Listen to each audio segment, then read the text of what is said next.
Sanctification అంటే పవిత్రీకరణ, పరిశుద్ధపరచబడడం.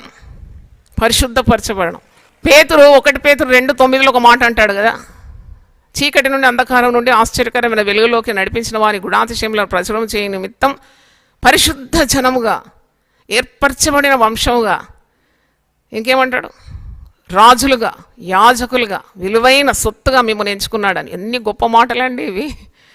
అబ్బాయి ఎంత స్థాయి ఉన్నది ఒక రక్షింపబడిన విశ్వాసి. How great is the status given to a believer who is washed by the blood of Jesus. ఇంత గొప్ప స్థాయి అన్నమాట. అయితే ఈ స్థాయి మనకు తెలిసి ఉండాలి, ఆ స్థాయిని అనుసరించి ప్రవర్తించాలి కదా. మీకు ఏ పొజిషన్ ఉందో ఆ పొజిషన్ ప్రకారం నువ్వు ప్రవర్తిస్తే నీకు ఘనత కలుగుతుంది. నీకున్న స్థాయి నీవు విడిచిపెట్టి పిచ్చిగా ప్రవర్తిస్తే దానికి ఉన్న కాన్సిక్వెన్సెస్ అంటారు కదా, అదంతా అనుభవించాల్సి వస్తుంది. దేవుడు నిన్ను ఎక్కడ పెట్టినాడు అక్కడ ఉండాలి.